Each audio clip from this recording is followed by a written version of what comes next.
Starfield Shattered Space expansion comes out in exactly 2 weeks, and to commemorate this, Bethesda themselves released a new deep dive video, highlighting exactly what you could expect from this expansion. This video is really interesting. On the information side, a lot of it is stuff we've heard before, but on the visual side, we just saw a lot more Shattered Space than we ever have before. This is some of the first actual gameplay we get around Shattered Space, and we get a ton of it, with several pieces of gameplay having secrets within that I'll break down here, but also I could add on a ton of extra context for some of the major quotes shared during this video, because just a few days ago I did my own deep dive on Starfield. In the deep dive, we get a much clearer picture of how Starfield will begin. 2 weeks before we arrive, an experiment goes wrong on House Va'ruun's homeworld of Va'ruun Kai. We don't know exactly what caused this, but from past interviews we've heard how it had something to do with grav drive technology. And during this deep dive, it's described how Shattered Space is about what happens when humanity's search for knowledge goes too far. Grav drives are what let you jump around in Starfield, so I think House Va'ruun was experimenting with jumping even further and accidentally messed up their own planet. And this actually isn't the first time we've heard this story in Starfield. In this universe, Earth is destroyed as a result of grav drive technology destroying the magnetosphere. But when it comes to Va'ruun Kai, several things are happening as a result of this failed experiment. Vortexes have opened up all around. That is what these spheres of energy you see all over are. This has led to some general destruction on Va'ruun Kai. The planet overall is now in disarray. You can see things like destroyed buildings, and it is described how the people have retreated to the capital city of Dazra seeking help. We can see some characters actually giving out supplies, and it seems like this will likely be a part of our initial efforts on this planet. This new molten metal looking stuff can be seen all throughout this trailer. This seems to be one of the main causes of some of this destruction. And in the deep dive, we even get this new visual of what almost looks like a molten metal tree. I'm not entirely sure what that could be though. And these vortexes are going to be gamified. As we can see in this new gameplay, you can actually use vortexes as a giant anti-gravity bubble to get up to higher areas.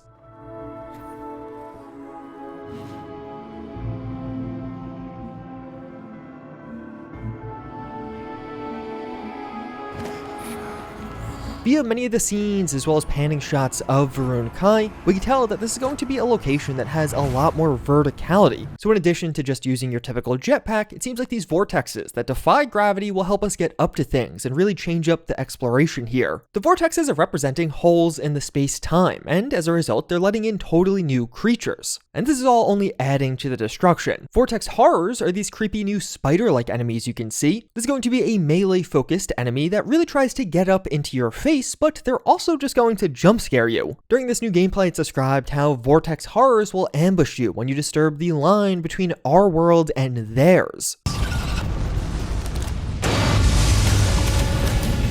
Based off this gameplay, and I really watched this closely, it seems like this is completely random. Like, yeah, they say disturbing the line between our world and theirs, but it doesn't look like anything's actually happening here. It's not like there's a mine or some kind of proximity thing we're walking onto. I really think these vortex horrors will just be pure jump scares that will pop up on you with little to no warning. And yeah, get subscribed if you want to see me get jump scared, because I'll probably be live streaming this DLC. From the Steam achievements for Shattered Space, we also hear about the Redeemed. I have a feeling this is going to end up being these new glowing enemies we could see periodically throughout the trailer. It actually seems like a variety of enemies can glow in the gameplay, and considering this glow looks so visually similar to the vortexes, you have to imagine this is connected. Another point, we could also see all these pods seemingly meant to hold people. Perhaps whatever the failed House Va'ruun experiment was, it triggered something that made all of these people into some kind of new enemy type. Maybe that's what the Redeemed are. Definitely seems like there's layers and depth to this content. And to lean into the broader horror themes of the DLC, Bethesda explains how combat distance is going to be greatly narrowed during Shattered Space. Enemies will have higher degrees of aggression, creating more chaotic encounters overall. And I mean, hey, some enemies can literally just spawn in front of you, so yeah, things are going to be pretty chaotic here. But even beyond these vortex-focused enemies, we have seen several other creatures on Va'ruun Kai. These will likely just be the natural inhabitants of this planet, having nothing to do with the new vortexes open up. And I think this is an important aspect to highlight. Shattered Space really has two components to it. On one hand, it's a world in disarray thanks to some kind of failed experiment and the results of that. But Bethesda also makes it clear that every location you discover and side quests you do will tell the story of the Va'ruun people and how they survived cut off from the settled systems on Va'ruun Kai. So while yeah, we're going to be dealing with some new threats, we'll also get an introduction into these people's culture and learn a lot more about them. But there's also going to be a major story element around these new vortexes. As the scaled citadel, that giant tower building you've seen in basically all of the trailers, is now trapped in a field of energy. This is the seat of government for House Faroon, so this is going to be their capital building, but they can no longer get inside of it. And even beyond that, Anasco Varun is now missing. This was, or potentially is, the leader of the Varun people. He reportedly speaks to the Great Serpent, the House Varun deity, and due to his disappearance, minor houses are now vying for control of the faction overall. So as a result of all of the inhabitants of Varun Kai, this planet, fleeing to the main city, zealots, spacers, and even the Crimson Fleet have now taken hold of some of the abandoned areas around the planet, and seemingly have established quite a presence on Varun Kai. So the main story of Shrouded Space will have this political intrigue component. Based off some past previews and descriptions, it's described how you'll be able to pick between the Varun Zealots, Spacers, or Crimson Fleet, and seemingly you could attempt to give one of them control of this city. And each of these major factions will have their own goals and motives. During the deep dive, we hear how the Zealots want to continue the Serpent's Crusade, so if you side with them, they're going to demand lots of credits, firearms, and potentially the reinstatement of their house. And we can see them using a completely new armor here, and I think this looks pretty awesome. Separately, we've seen this other new House Varun armor, but perhaps that's more for the faction overall, where this might be a Zealot-specific armor. We don't get backstories on the Spacers or Crimson Fleet or know what they're after, but this does appear to be a new Crimson Fleet helmet, unless I'm mistaken. And over the course of Shrouded Space's story, we will find out what happened here, interact with political feud of these minor houses, as well as decide the fate of House Varun, which can have an impact on the rest of the settled systems. It seems likely that getting back into the Scaled Citadel will be a major objective during this main story, and even in the final shot of this deep dive, we can see that large cannon blasting the energy field around the Scaled Citadel. I don't really know exactly what's going on here, but it feels like this will be a major story moment. I want to highlight all of that first because it establishes the world we're walking into. Pretty much all of what I just talked about happens before we even arrive to start this DLC. We're getting to Varun Kai 2 weeks after the experiment went wrong, so things have been in disarray for a bit. And this makes it clear that Shrouded Space really has two major components to it. The core House Varun culture itself and the story of these people, which we will be discovering, and I have to imagine side quests in particular will really flesh out who these people are. But these are also a people in crisis, and I believe the main quest will be us helping them resolve their ongoing disaster, as well as dealing with some of the political intrigue that has spawned as a result of it. As well as we did get a better look at how exactly we'll be kicking off our experience here.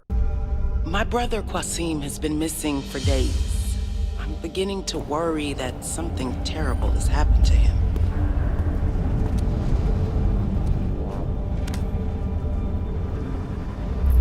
This is likely how Shattered Space begins. You hear a distress signal from a now destroyed House Varun ship, so whatever's wreaking havoc on Varun Kai also seems to have wreaked havoc on this destroyed ship, but then via a newly formed wormhole we can successfully travel to their planet and system.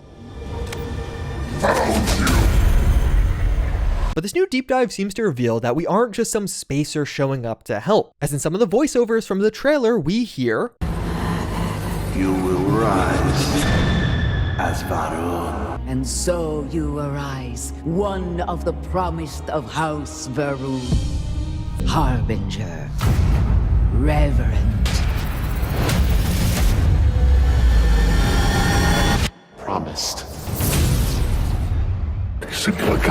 So you arise, one of the promised of House Varun. That sounds important, like we are a chosen one. I imagine during this main story we'll be coming closer to this serpent religion and potentially unlocking some new abilities along the way. In a past interview, we heard how Shattered Space will have new tools and gadgets that will help players interact with the environment in deeper, more meaningful ways. Consistently, during some of these Shattered Space marketing, we've seen these visions that almost look like just basically all of the colors are inverted and it gives us a specific view of things. And in the new deep dive, it almost appears like during this inversed view, more is visible around this artifact. It looks like you can see additional gravestones and details. Perhaps it's going to be some kind of new effect that we can trigger, and this is going to be one of the new environmental or exploration gadgets we can use. Overall, several of the visuals make me think there could be more overt religious elements during Shattered Space, and we're likely going to be some kind of chosen one. Whether that's true or not is likely what we uncover during the course of the story. Shattered Space is going to have far more handcrafted content than most other Starfield locations, and we hear how this is going to be a more secluded as well as heavily handcrafted location overall. Thankfully, you you are free to leave at any point during the expansion, so you can go to and from the typical settled systems whenever you want to, but the story itself will never send you off planet, and this seems to be a quite concrete response to past criticisms of darting around too much in Starfield. So during this deep dive, Bethesda makes it abundantly clear, while you're playing Shattered Space, you will never have to leave this area. I wouldn't be shocked if you just never even have to fast travel during this expansion if you don't want to, at least once you get into the guts of it. And Vrunkai itself, along with its weathers, are quite unique. Vrunkai will feature custom weathers and even a custom soundscape, and from the brief glimpses we get during this trailer, this all looks incredible. We also get a better idea of what Dazra itself will look like. This is a really sprawled out city, and it very much so looks like it was built into the terrain around it. It's much broader than some of the past areas in Starfield, and many individual locations look completely disconnected from the core city. In past interviews, it was described how almost all of Shattered Space will basically take place on one of these map tiles, so this will be a very large area, and I think from this trailer you could start to see how that'll work. Things will be fairly spread out, with a core city at its center, but seemingly many one-off locations all around it. And honestly, all of this sounds perfect with the newly added vehicles. This may be one of the first times you genuinely don't even want to fast travel in a Bethesda game, because yeah, driving around will probably just be a lot more immersive and fun. But like we discussed a bit earlier, it also looks like Shattered Space is going to feature far more verticality as well. Many of these temples or religious sites just seem to be up on cliffs or in rocks somewhere. And Bethesda describes that in-world, Dazra City is unique, as this city was built with a specific purpose in mind. Lots of weapons were shown off during this deep dive, but most of these are just repeat weapons from the base game, although they do appear to have some kind of new vortex ammo or effect. You can see here while reloading, magic sparks are popping out of this magazine, and you can actually see magic listed on the second monitor. And later on here, as some of these shots land on enemies, that same effect can be seen. It looks very similar to the vortex effect we could see in other places, so I have to assume it's connected, probably some kind of new vortex ammo type. There are going to be some new weapons as well though. We finally get to see vortex grenades in action. These look awesome, and we know at least 5 different types of these will be available, as well as the Varun weapon suite is being expanded with the Varun Starstorm, a new LMG that looks absolutely epic. And overall, Shattered Space is shaping up to look amazing. If you want to find out even more details about this expansion, check out this video.